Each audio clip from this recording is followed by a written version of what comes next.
오늘 우리에게 주신 말씀은 베드로후서 2장 4절부터 11절까지 말씀입니다. 베드로후서 2장 4절부터 11절까지 말씀, 저와 여러분이 한 절씩 교독하겠습니다. 하나님이 범죄한 천사들을 용서하지 아니하시고 지옥에 던져 어두운 구덩이에 두어 심판 때까지 지키게 하셨으며, 옛 세상을 용서하지 아니하시고 오직 의를 전파하는 노아와 그 7 식구를 보존하시고 경건하지 아니한 자들의 세상에 홍수를 내리셨으며, 소돔과 고모라 성을 멸망하기로 정하여 제가 되게 하사 후세에 경건하지 아니할 자들에게 본을 삼으셨으며, 무업한 자들의 음란한 행실로 말미암아 고통당하는 의로운 롯을 건지셨으니, 이는 이 의인이 그들 중에 거하여 날마다 저 불법한 행실을 보고 들으므로 그 의로운 심령이 상함이라. 주께서 경건한 자는 시험에서 건지실 줄 아시고 불의한 자는 형벌 아래에 두어 심판 날까지 지키시며, 특별히 육체를 따라 더러운 정욕 가운데서 행하며 주관하는 일을 멸시하는 자들에게는 형벌할 줄 아시느니라. 이들은 당돌하고 자긍하며 떨지 않고 영광 있는 자들을 비방하거니와 더 큰 힘과 능력을 가진 천사들도 주 앞에서 그들을 거슬러 비방하는 고발을 하지 아니하시니라. 아멘. 할렐루야. 이 시간 우리 주의 성령께서 여러분 각자의 심령 안에 충만하게 임하셔서 말씀해 주시기를 원합니다. 성령님이 친히 여러분 안에 말씀하실 때 우리가 그 말씀 붙들고 승리하는 삶을 살아가게 될 줄로 믿습니다. 오늘은 베드로후서 고백하는 삶 네 번째 시간입니다. 경건과 불의라는 제목으로 말씀 나누는데요, 한번 따라할까요? 경건과 불의.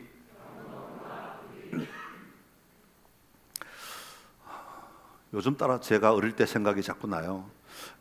제가 어릴 때 좀 개구장이었던 것 같아요. 저한테 남자 동생이 하나가 있는데 하루는 집에서 대판 싸웠던 것 같아요. 싸운 게 이제 다른 게 아니라 뭔가를 더 가지려고, 저는 제가 챙기려고, 제 동생은 자기가 챙기려고 아마 서로 굉장히 다투었던 것 같아요. 무슨 내용인지는 잘 기억이 나지 않지만 하여튼 싸웠다는 장면은 제가 기억이 납니다. 그런데 어머니가 한참을 지켜보고 있다가 그만해라, 그만해라, 달래시다가 네가 봐줘라, 네가 해라 뭐 이렇게 하시다가 도저히 말을 듣지 않고 둘이서 고집을 피우고 키없고 자기가 이겼다고 싸우니까 어머니께서 벌을 주셨어요. 무슨 벌을 주셨는가 하니까 무릎 꿇고 앉아서 손 들고 의자를 들고 있으라는 거예요. 그때 집에 조그만 의자가 2개가 있었던 거 기억이 나요. 근데 뭐 그게 무슨 의자인지 하여튼 어린 나이에 그걸 들 수 있는 의자, 그런 무게의 의자였던 것 같아요. 무릎 꿇고 의자를 들고 있으면서도 서로 막 이러고 무릎 꿇고 앉아서도 그걸 풀지 않고 화해를 하지 않고 있으니까 어머니가 다시 경고를 하십니다. 너희들 아버지 올 때까지 그대로 있어. 아버지 오면 아버지께 혼날 줄 알아. 그러는 거예요. 가슴이 덜컥하는 거예요. 그때부터 들고 있는 시간이 얼마나 길게 느껴지는지. 왜? 아버지가 오시면 혼나봤기 때문에. 이전에 한번 경험이 있으니까 아버지가 오시면 이게 이 정도 의자 들고 있는 정도로 끝나지 않는다는 것을 이미 알고 있는 거예요. 그러니까 이 어머니의 경고가 가볍게 들리지 않는 거예요. 그러다가 한참 있다가 제가 사과를 했던 것 같아요. 사과하고 의자를 내리고 아버지 오시기 전에 이 일을 빨리 무마시키려고 노력을 했던 것 같습니다. 진심으로 사과한 건 아닌 것 같고, 지금 생각하니까 아버지에게 혼날 것이 너무 두려워서 그것을 피하기 위해서 미리 이렇게 무마시키려고 했던 것 같은 그런 기억이 납니다. 여러분, 우리가 경고를 들을 때요, 우리는 경고 많잖아요. 이제 조심해야 될 때야. 이런 경고, 뭐 차를 몰고 가다가도 경고가 있고, 또 집에 살아가다가도 경고가 있고, 뭐 무슨 일을 하다가도 경고가 있고, 알게 모르게 우리 삶에는 경고들이 많이 경고등이 자꾸 켜지잖아요. 그럴 때 그 경고를 보고 듣고 깨어 있는 사람이 있는가 하면 그 경고를 듣고도 자기 안에 갇혀가지고 아니 무시하는 사람이 있어. 이게 무슨 경고야? 난 내가 원하는 대로 할 거야. 난 잘할 수 있어. 나는 괜찮을 거야. 이런 얘기들 하죠. 요즘 이제 제 아이들이 자꾸 경고를 줘요. 아빠 운전 그렇게 하면 안 돼. 뭐 이런 경고도 주고 여러 가지 이제 아빠 이거 조심해야 돼. 저거 조심해야 돼. 근데 무시하면 그냥 내 방식대로 가는 거죠. 그런데 그런 얘기를 자꾸 들어야 될 때가 되어가는 것 같다 생각이 들어요. 자꾸 들어야 돼. 경고는 누가 하든지 간에 들을 필요가 있어. 경고는 아무리 어린애가 하더라도 들을 필요가 있다는 거예요. 왜냐하면 그것이 객관적으로 봤을 때 문제가 생길 가능성의 여지가 충분하기 때문에 그런 것이죠. 오늘 베드로는 오늘 본문에서 아주 단호한 언어들을 굉장히 많이 사용해요. 이 단어들을 사용할 때 굉장히 단호한 언어들을 사용하는데, 그러면서 경고를 하는데, 오늘 본문에 보면 범죄, 지옥, 어두운 구덩이, 심판, 홍수, 멸망, 무법, 불법, 형벌, 이런 단어들이 막 나와요.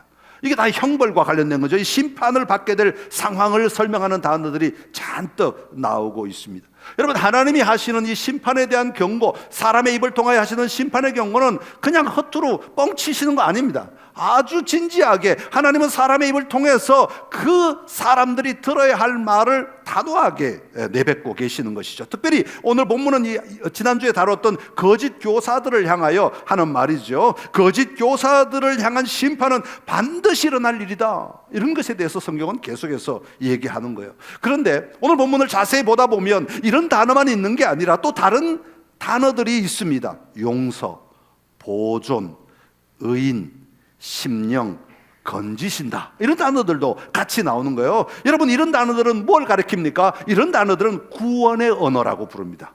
우리를 구원하게 하시는 하나님의 부르심, 하나님의 언어들이다 라고 하는 거예요. 하나님을 따르는 자들에게 하나님께서는 구원의 기쁨을 주시겠다는 약속도 동시에 하고 있는 것을 볼 수가 있습니다. 사랑하는 성도 여러분, 여러분은 오늘 살아가시면서 어떤 단어를 품고 살아가십니까? 어떤 단어들이 여러분을 지배하고 있느냐 하는 거죠. 매일 살아가면서 분노가 끓어오르는 단어들이 여러분을 지배합니까? 아니면 기쁨을 향해서 나아가도록 우리의 삶 속에 자꾸 그런 단어들이 떠오르십니까? 어떤 단어들이 여러분을 지배하고 있으십니까? 하나님을 신뢰하며 믿는 자들의 삶에는 하나님이 주시는 이 구원의 언어가 우리의 심령 안에 분명하게 선포되어야 할 줄로 믿습니다. 이 구원의 언어들이 날마다 우리의 입에서, 그리고 우리의 삶에서 드러나는 것, 이건 복 중에 복인 줄로 압니다. 여러분, 간절히 바라기는 우리 선창의 모든 가족들의 삶의 자리에 이 구원의 언어들이 계속해서 우리 안에서 메아리침으로 우리의 삶을 이끌어가는 단어들이 될 수 있기를 간절히 기원합니다.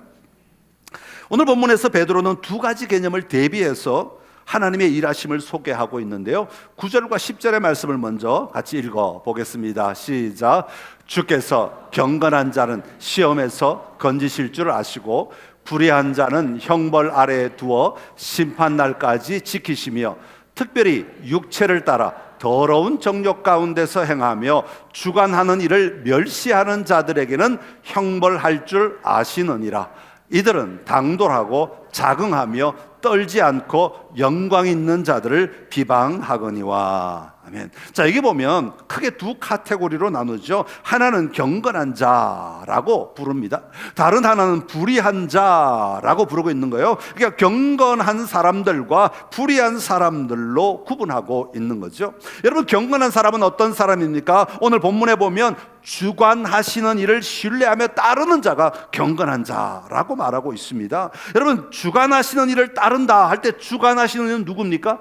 여호와 하나님이십니다. 여호와 하나님의 말씀에 순종하고 따르는 사람들이 경건한 자이다 라고 말하고 있는 거죠. 그러면 반대로 불의한 사람은 어떤 사람입니까? 주관하시는 이의 말을 듣지 않는 사람, 주관하시는 일을 멸시하는 자들이라고 표현하고 있죠. 멸시하는 이들, 여호와 하나님의 말씀을 듣지 않고, 듣지 않을 뿐 아니라 멸시하는 자들, 하나님의 존재를 인정하지 않고 하나님의 말씀을 받아들이려고 아예 생각조차 하지 않는, 전혀 들으려고 하지 않는 자들을 불의한 자들이다, 그렇게 표현하고 있습니다. 그러니까 경건한 자와 불의한 자의 기준은 바로 여호와 하나님이시다는 것이죠. 하나님이 나의 삶을 주관하신다는 것을 믿는 자와 믿지 않는 자로 나누어지게 되는 것입니다. 이것은 하나님의 의를 내가 따르겠느냐, 아니면 자기 의 안에 갇혀 살아가겠는가, 내가 주장하는, 내가 생각하는 내 의도대로만 살아가겠는가 하는 것으로 구분할 수 있습니다. 이처럼 경건한 자는 오늘 본문에 보면 시험에서 건지시겠다, 그렇게 말씀합니다. 여기서 주의할 것은 시험에서 건지신다라고 할 때 시험에서 건지신다라는 말 속에는 경건한 자들도 시험을 당한다 하는 것이 포함되어 있습니다. 그래야 건지죠. 안 그러면 시험 당하지 않으면 건지실 이유가 없죠. 그러니까 경건한 자들도 시험을 당하지만 그러나 하나님은 반드시 건지신다라고 말합니다. 어려운 순간을 만날 때 하나님은 그 시험을 통과하게 하셔서 보존하신다라고 말합니다. 그리고 그 마지막은 마침내 구원의 기쁨을 누리도록 허락하신다라는 것이죠. 그런데 불의한 자도 형벌 아래에 두어 심판날까지 지키신다, 그렇게 말합니다. 그러니까 불의한 자들은 그 적석에서 처리하시고 없애버리시는 게 아니라 심판날까지 지켜주시겠다라고 말씀하세요. 이것도 무슨 말입니까? 하나님은 불의한 자도 보존하시겠다는 거예요. 그런데 문제는 불의한 자를 보존하는 이유가 달라진다는 거예요.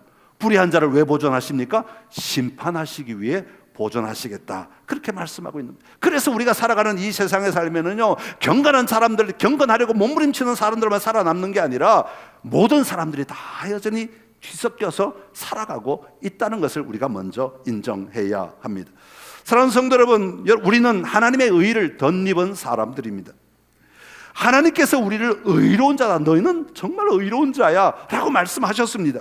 그 이유는 뭐냐면 내가 무엇을 잘했기 때문에, 내가 봉사를 많이 했기 때문에, 내가 사회적으로 뭔가 열심히 성취했기 때문에, 내가 공부를 많이 했기 때문에, 내가 직업적으로 뭔가를 많이 이루었기 때문에, 그렇게 해서 내가 쟁취한 의가 아니라고 말씀하십니다. 이 의는 하나님이 그렇다고 선포하시고, 내가 어떠하든지 간에 하나님이 그렇다고 선포하시고 인정하신 의라고 하는 겁니다. 그러기에 비록 우리의 삶의 모습이 연약하고 나약하여서 넘어지는 때가 있고 하나님 앞에서 부끄러운 때가 있다 할지라도 우리의 정체성은 분명히 예수 그리스도로 말미암아 내가 의롭게 된 자들이라는 것을 우리는 결코 잊어서는 안 되는 것입니다. 그러기에 우리가 어떤 것을 판단하거나, 어떤 것을 결정하거나, 어떤 것을 생각하거나, 어떤 것을 행동하거나, 어떤 것을 살아가는 모든 삶의 자리에서 내가 누구인지를 기억하며 살아가는 것이 정말 우리의 삶에는 중요하다는 것을 우리는 잊어버려서는 안 됩니다. 오늘 여러분이 예수 그리스도를 믿음으로 말미암아 예수님이 십자가에서 죄의 값을 치르심으로 의로운 자가 되었다고 선포하시는 하나님을 의지하여 날마다 살아가는 복된 성도들이 되시기를 간절히 기원합니다.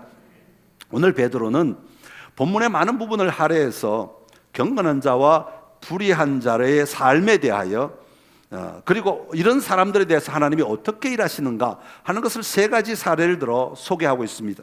첫 번째 사례는 천사들 이야기입니다. 타락한 천사들의 이야기입니다.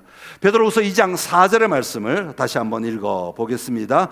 하나님이 범죄한 천사들을 용서하지 아니하시고 지옥에 던져 어두운 구덩이에 두어 심판 때까지 지키게 하셨으며. 아멘. 자, 이 말씀은 유다서, 베드로후서하고 유다서는 같이 읽어야 돼요. 같은 내용들을 소개하고 있기 때문에 유다서 1장 6절에 다시 한번 읽어보겠습니다. 또 자기 지위를 지키지 아니하고 자기 처소를 떠난 천사들을 큰 날의 심판까지 영원한 결박으로 흑암에 가두셨으며. 아멘. 자, 여기 나오는 천사는 타락한 천사를 말합니다. 이 천사들은 하나님 아래에서 가장 영광스럽고 존귀하게 지어진 존재가 바로 천사들입니다. 강력한 힘을 가진 자들이 천사들입니다. 하나님부터 많은 특권을 가졌고 엄청난 은혜를 받은 자들입니다. 그런데도 이 천사들이 자신들의 이 숭고한 의무와 그 위치를 망각하여 저버리고 자연을 거스르는 음행을 저지르게 됩니다. 이처럼 비록 천사라고 할지라도 하나님을 거역하고 하나님을 떠나갈 때 결국은 하나님의 심판의 대상이 된다는 것을 말하고 있습니다. 그들은 하나님의 면전에서 쫓겨나 어둠 속에 예비되었고 심판의 큰 날까지 불과 유황못에 던져져 세세토록 밤낮 괴로움을 당할 것이라고 요한계시록까지 계속해서 반복하여 소개하고 있습니다. 두 번째 사례는 노아 시대입니다. 너희 안에 거짓 선생들이 타락한 천사들로부터 교훈을 받지 못한다면 노아 때 있었던 홍수를 통해서 너희가 배워야 한다, 그런 의미로 말씀하고 있는 겁니다. 5절의 말씀, 우리 5절 같이 읽어보겠습니다. 옛 세상을 용서하지 아니하시고 오직 의를 전파하는 노아와 그 7 식구를 보존하시고 경건하지 아니한 자들의 세상에 홍수를 내리셨으며. 여러분, 노아는 누군지 다 아시죠? 창세기 6장 9절에 보면 노아를 어떻게 설명합니까? 노아는 의인이요 당대의 가장 완전한 자여서 하나님과 동행하였다 그랬어요. 하나님과 함께 동행할 정도면 뭐라고 말할 수 있겠어? 다른 건 아무 설명이 필요 없지요. 의인이었다는 건 자신의 삶의 기준이 자기가 아니라 하나님이었다는 것을 아주 분명하게 선포합니다. 그러나 이런 노아가 살아가던 삶의 환경은 노아가 이 삶을 잘 살 수 있도록 도와주는 환경이 아니라 전혀 다른 환경이었다고 성경은 분명히 소개하고 있지요. 창세기 6장 12절의 말씀을 같이 읽어보겠습니다. 하나님이 보신즉 땅이 부패하였으니 이는 땅에서 모든 혈육 있는 자의 행위가 부패함이었더라. 아멘. 여러분, 땅이 부패했대요. 땅이 부패했다. 여러분, 하나님이 천지 만물을 지으시고 난 다음에 그 땅들을 바라보시며 뭐라고 말씀하셨어요? 지으신 모든 것을 보시니 심히 좋았더라. 하나님이 너무 이쁘고 너무 사랑스럽고 너무 귀하고 그 생명들이 올라오고 자라고 움직이는 걸 보니까 너무너무 사랑스럽고 너무 좋은 땅, 하나님이 너무 좋은 땅이었대요. 그런데 노아 때는요, 그 땅이 부패했다는 거예요. 어떻게 그 땅이 부패할 수가 있어요? 그 땅에 뭐 잘못된 것들이 들어가서 땅이 썩어버렸나요? 돌이 썩어버렸나요? 흙이 썩었나요? 그런 얘기가 아니에요. 사람들이 부패하니까 그 부패한 사람들이 살아가는 그 모든 땅들이 다 부패해지더라는 거예요. 부패한 한 사람이 들어가서 다른 사람을 부패하게 하고 또 다른 사람이 부패하고 또 다른 사람이 부패하여 그 부패한 사람들이 살아가는 그 땅 자체가 더러워지더라 하는 것입니다. 이처럼 부패함, 불경건함으로 살아가던 삶의 환경에서 노아는 의인으로 살아간다는 것이 얼마나 힘들었겠습니까? 왕따 당하지 않았겠습니까? 방주를 짓고 있을 때 사람들이 박수를 쳐줬겠습니까? 손가락질 하지 않았겠습니까? 어리석어도 저렇게 어리석은 사람이 있을 수 있냐? 하늘이 이렇게 맑은데 방주를 짓는다니, 그것도 바다에 짓는 게 아니고 산 꼭대기에다가 방주를 짓는다니 얼마나 조롱하고 얼마나 어리석다고 손가락질 했겠습니까? 그런데 그런 노아에게 하나님은 마침내 노아와 그 가족들을 방주 안으로 인도하셨습니다. 그리고 방주의 문을 닫을 때 온 땅은 물로 가득 채워 버리고 말으셨습니다. 불경건한 자들을 물로 쓸어버리셨다. 이게 두 번째 이야기입니다. 세 번째 사례를 소개하는데 그것은 바로 소돔과 고모라성의 이야기입니다. 6절에서 8절까지 말씀을 우리 다시 한번 읽어보겠습니다. 소돔과 고모라성을 멸망하기로 정하여 재가 되게 하사 후세에 경건하지 아니할 자들에게 본을 삼으셨으며 무법한 자들의 음란한 행실로 말미암아 고통당하는 의로운 롯을 건지셨으니 이는 이 의인이 그들 중에 거하여 날마다 저 불법한 행실을 보고 들음으로 그 의로운 심령이 상함이라. 아멘. 여러분, 마지막 대목, 이는 이 의인이, 이 롯이 그들 중에 같이 살다 보니까 날마다 저 불법한 행위들을 바라볼 때마다, 그것을 들을 때마다 이 의로운 심령이 고통을 받고 아파하고 괴로워하고 안타까워하더라 라는 그런 이야기입니다. 여러분, 소돔과 고모라는 타락한 도시의 상징, 성경에 나오는 모든 타락한 도시의 상징이 바로 소돔과 고모라입니다. 창세기로 돌아가면 소돔과 고모라의 타락의 극치를 보여주고 있는 이야기가 하나 나오는데, 그게 뭐냐 하면 두 천사가 이 성을 방문합니다. 그때 롯이 그 천사들을 집으로 모셔드리죠.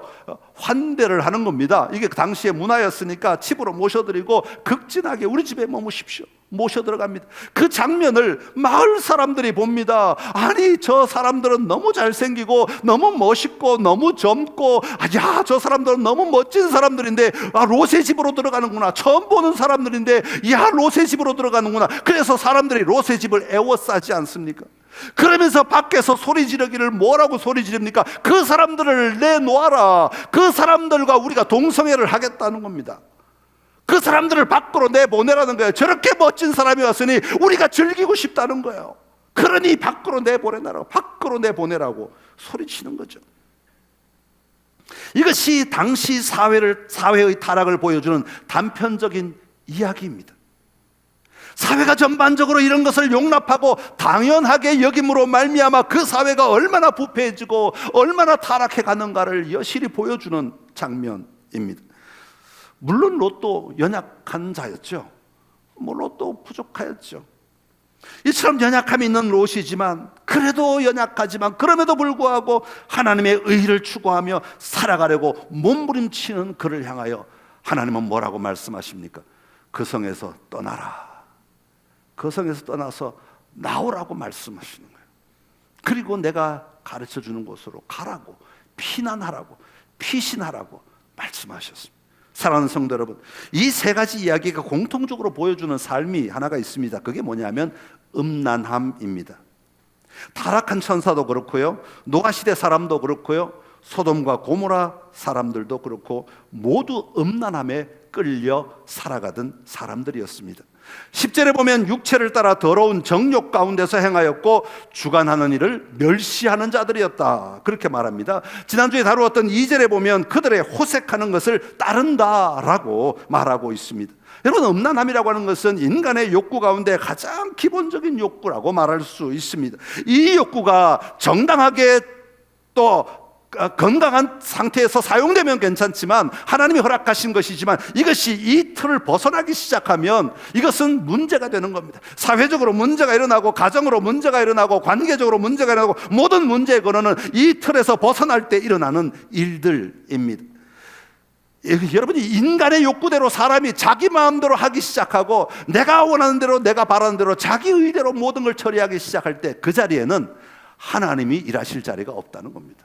하나님이 서실 자리가 없다는 거예요. 하나님이 통제할 자리가 없어지고 만다는 것을 이야기합니다.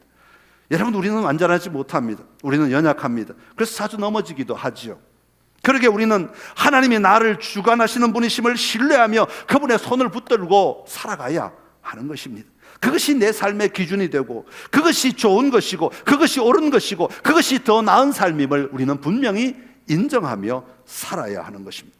그래서 우리가 걸어가는 삶의 방향이 하나님이 기뻐하시는 삶으로 더 가까이 날마다 더 가까이 나아가야 하는 것이죠. 이것이 오늘 성경이 말하고 있는 경건한 자의 삶이라고 소개하고 있습니다. 선창의 모든 가족들 안에 여러분, 하나님이 인도하시는 이 걸음을 같이 걸어갈 수 있는 은혜가 있기를 간절히 기원합니다. 우리의 눈을 열어, 우리의 판단 기준을 열어서 세상이 말하고 있는 기준이 아니라 하나님이 말씀하시는 이 기준 앞에 우리의 삶을 비추고 그 삶의 자리에 담대하게 걸어가는 용기가 있기를 간절히 기원합니다. 그렇다면 이런 경건한 자와 불의한 자의 삶 가운데서 우리는 스스로 이런 질문을 좀 해봐야 됩니다. 어떻게 하면 노아와 롯과 같은 삶을 살아갈 수 있겠는가? 어떻게 하면 이 불의한 세상에서 경건한 자의 삶을 살아갈 수 있겠는가 하는 것입니다. 폭풍 전에는 항상 거센 바람과 천둥이 칩니다. 마찬가지로 성경에 보면 마지막 때가 되면 하나님은 우리에게 징조를 통해 신호를 보여주신다고 말씀하십니다.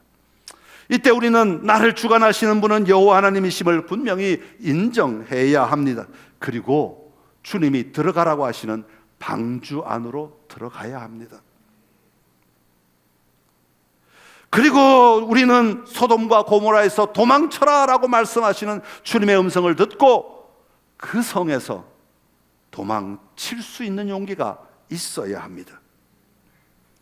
방주에 들어가지 않고 여전히 그 땅에 머물러 있어서는 안 된다고 말하는 것이죠. 소돔과 고모라에서 도망치지 않고 여전히 그 성 안에서 여기가 좋습니다, 나는 이것을 더 누리고 싶습니다, 그리고 그 성 안에 머물러 있어서는 안 된다는 것을 오늘 성경은 분명히 베드로의 입을 통해 말하고 있는 겁니다.